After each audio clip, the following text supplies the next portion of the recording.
Oui, je sais, ça fait longtemps. Ça fait plus d'1 an, oui, je sais.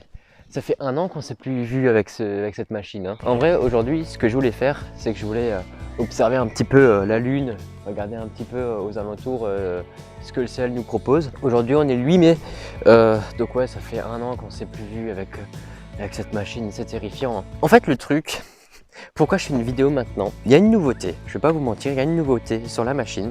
Je vais le tourner. Nanana. Ah, il y a le chat qui me rejoint. Il y a un truc ici. Et ce truc-là, c'est un truc de fou, ok? Je vais vous le montrer un peu plus tard à quoi ça sert. Mais vous allez voir, ça change la vie. Ça sert à faire des photos d'une qualité absolument magnifique du ciel. Alors du coup, ce que j'ai ramené comme matos, j'ai pas ramené grand-chose. Je vais pas rester ce soir longtemps dehors parce que déjà la météo c'est pas ouf, donc on pourra pas voir grand-chose au niveau du ciel profond, donc on verra pas de galaxies, on verra pas d'amas d'étoiles, on verra pas de trucs de fou. Je pense que je vais me concentrer juste sur la Lune pour faire une petite mise en marche. Je le filme avec vous, petite vidéo vachement rapide pour vous montrer un peu ce petit boîtier là que je vous ai montré. Alors du coup, il y a de la nouveauté, ça en fait partie, ce bordel là. Si vous avez vu sur Instagram ma story, bah voilà, vous avez la réponse. Parce que suivez-moi sur Instagram, il y a plein d'actus qui sortent. Pas régulièrement, mais il y en a de temps en temps et en fait vous êtes tenu au courant en avance des tournages que je fais. Et du coup, comme d'hab, la mallette, les oculaires, les filtres, bon, il y a rien de nouveau là-dedans. Ce qui est de nouveau, ça va être un système électrique, vous allez voir. Je vais le brancher. D'abord, il faut que je mette en place le télescope, il faut que je fasse mes réglages, parce qu'à mon avis, il y a tout qui s'est bousillé entre-temps. Je vais le fixer correctement parce que là il n'est pas en place du tout. Je voulais juste faire l'intro tant qu'il fait un petit peu jour, parce que sinon après avec la nuit on verra plus rien. Et du coup aussi, avant qu'on commence, n'hésitez pas vraiment à vous abonner si ce contenu vous plaît, si vous aimez les vidéos avec le télescope. Cet été il y en aura tout plein, on va faire que ça je pense. On va partir un peu plus haut, il y a une colline, on va partir là-haut, on a une vision à 180 degrés, même un peu plus, sur le ciel. Du coup, moi ce que je vais faire, c'est que je vais préparer le pépère. Je vais le tourner, je vais faire mes réglages. Si vous voulez savoir, je ne vais pas faire de mise en station. Pour ceux qui connaissent un petit peu le domaine, je ne vais pas faire de mise en station pour la Lune. Tout simplement parce que j'ai pas envie de me coucher trop tard. Je ne vais pas attendre la nuit tomber. Ah, il y a un avion qui passe juste au-dessus. Si vous voulez avoir une vidéo vraiment en détail où je présente vraiment la machine, où je donne ses caractéristiques, les réglages à faire, comment on l'installe, on va dire les caractéristiques du petit moteur que j'ai. On peut faire tout ça cet été, on peut faire une vidéo entière là-dessus si ça vous intéresse, donc vous me laissez un petit commentaire là, voilà. Comme dit, il y a plein de trucs à faire avec ce télescope, on n'est pas seulement limité à observer les étoiles et la lune et machin. Ce qu'on peut faire, c'est qu'il y a des montagnes un peu à droite à gauche là autour, on peut s'amuser à regarder les montagnes avec, on peut regarder le coucher de soleil avec, vous savez que j'ai le filtre spécial soleil. On peut regarder le coucher de soleil derrière la montagne, on peut s'amuser à faire des trucs de fou avec ça. On peut même s'amuser à filmer les sangliers, les chevreuils, les bestioles comme ça avec. J'ai déjà essayé, c'est des grosses jumelles, hein. Donc voilà, écoutez, moi je vais installer le pépère là, et puis on se retrouve juste après. Bon, me voilà avec le télescope, ça y est, il est en place. Je l'ai enfin installé, le moteur est branché, je vais vous montrer ça. J'ai une petite télécommande pour jouer avec, même plus besoin de toucher, putain le truc il fait tout seul. Ce que je vais faire, je vais juste filmer la lune, je vais prendre quelques photos. J'ai regardé déjà dans l'oculaire. Sans déconner, c'est magnifique. En plus, le moteur va bien stabiliser le télescope. Allez, je vais vous montrer tout ça. Alors du coup, le télescope, il est monté. J'ai fait une espèce de mise en station, enfin vraiment vite fait. J'attends pas la tombée de la nuit, je fais vraiment ça comme à l'arrache. Vraiment, j'ai fait ça à l'arrache. Donc le moteur, le voici, c'est un moteur à courant continu, alimenté par une tension de 9 volts. Donc l'alimentation, c'est les piles là qui alimentent le truc. L'alimentation est reliée par un câble à un petit boîtier. C'est ce boîtier, c'est le boîtier de commande. C'est ce qui permet de gérer la vitesse de rotation du télescope. Je vais te montrer ça. Il y a ici un petit câble, le câble est relié au moteur. Donc le moteur, le voilà. Et il est fixé ici sur, on va dire, une petite prise, une connexion, on va dire un petit morceau métallique. Il est fixé dessus avec une vis et il y a ici l'engrenage du télescope. C'est avec cet engrenage qu'on tourne le télescope dans cet axe-là. Donc le moteur, il va faire tourner un petit engrenage là. il va faire tourner le télescope, parce que là ici on a un grand pignon, c'est le pignon du télescope, et donc il va faire tourner le télescope tout doucement. Donc le télescope il va tourner comme ça, mais à une allure très lente. Vous n'êtes pas sans savoir que la Terre tourne sur elle-même à une vitesse de 1700 km/h au niveau de l'équateur, et en fait le petit moteur va faire tourner le télescope à la même vitesse que la Terre tourne. En fait ça va compenser la rotation de la Terre. Alors pourquoi est-ce qu'on fait ça? Tout simplement parce que si on fait des photos, là, il n'y a pas assez de lumière pour faire de la photo. Parce que le ciel il est noir, là-dedans on n'a pas assez de lumière. Donc on peut faire des photos avec différentes durées de temps d'exposition. Ça peut aller de quelques secondes à plus d'une minute, voire plusieurs minutes. Alors le temps d'exposition, en fait, ça va permettre à ce que l'appareil photo, l'objectif, capte un maximum de lumière. Parce que de base, là-dedans, on capte pas assez de lumière pour faire de la photo qualitative en vrai. Donc du coup, ça va me permettre de faire des photos avec un temps d'exposition un peu plus long.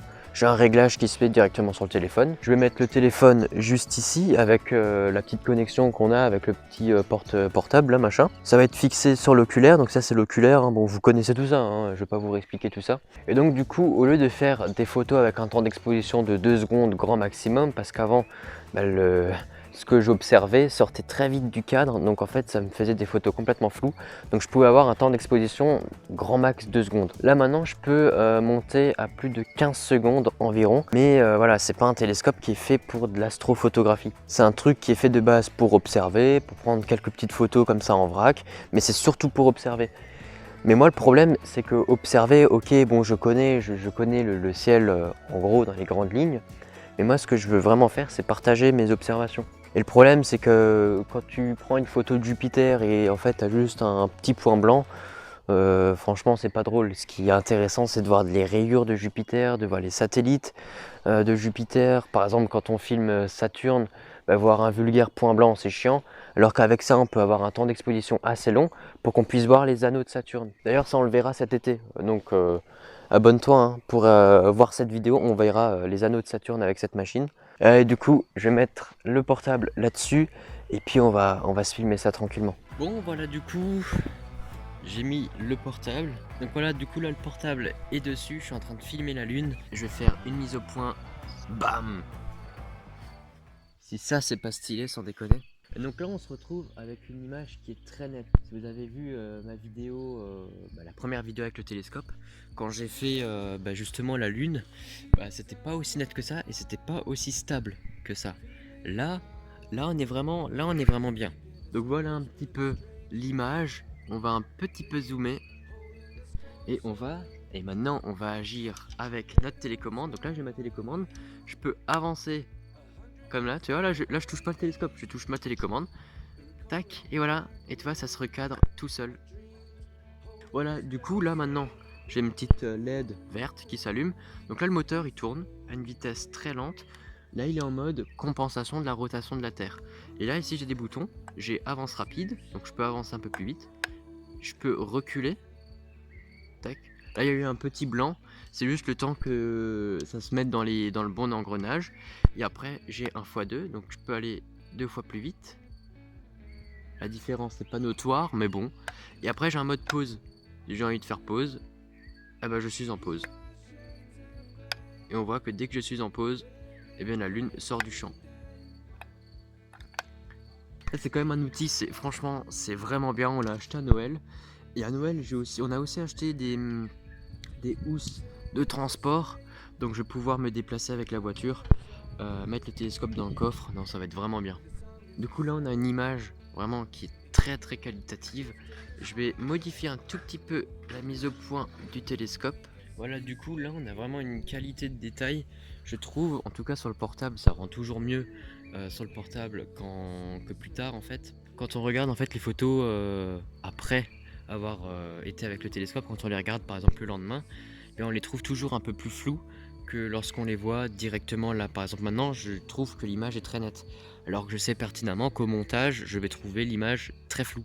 Donc là la lune est en train de sortir du cadre, j'avance un tout petit peu et là je vais agir sur l'autre manette parce que là elle sort du cadre mais à gauche.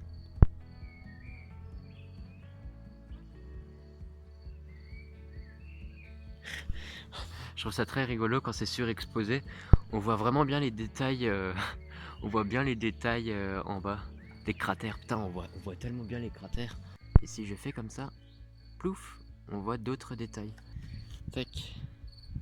Et si je dézoome, bam, petite mise au point. Là on a une lune, c'est la première lune.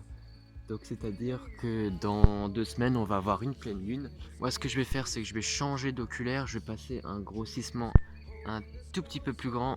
Et attention, on va faire une petite photo, voilà. Du coup, ce que je vais faire c'est que je vais enlever mon oculaire. En faisant bien attention de ne pas bousiller mes réglages. Et je vais y ajouter une Barlow 2x2, donc ça va grossir l'image 2 fois plus gros en fait. Il y a plusieurs types de Barlow, des Barlow x3, x2, x3, alors x4 je sais pas si ça existe. Et en gros le but c'est d'augmenter le grossissement de l'oculaire qui est placé devant. Là j'ai un oculaire de x30, là j'ai une Barlow de x2, 30 x 2 ça fait 60, donc j'ai maintenant un grossissement de 60. Allez hop, je remets tout ça là-dedans, je resserre un petit peu, même un petit peu beaucoup. Et là maintenant on va se redécaler, et donc là j'ai une mise au point qui n'est pas du tout bonne.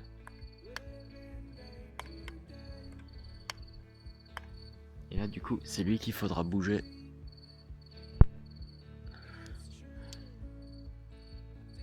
Là maintenant ça se passe au niveau du télescope, tu vois la mise au point elle n'est pas faite. Voilà, l'image là elle est bien. Faire une mise au point tranquillement, on va attendre que ça se passe. Tac, on va prendre une petite photo. Voilà. Voilà, après je vais pas refaire une observation jusqu'à 230 fois avec la lune. Vous avez déjà vu ma première vidéo, donc je vais pas refaire la même chose. Attention, on va peut-être un tout petit peu zoomer. Ouais, on peut zoomer comme ça. La qualité de détail. Alors j'aurais pu placer, mon filtre lunaire. J'ai un filtre lunaire qui atténue un petit peu la luminosité, parce que là la luminosité est un peu forte, donc on voit pas tellement les détails. Voilà, du coup vous avez compris le principe.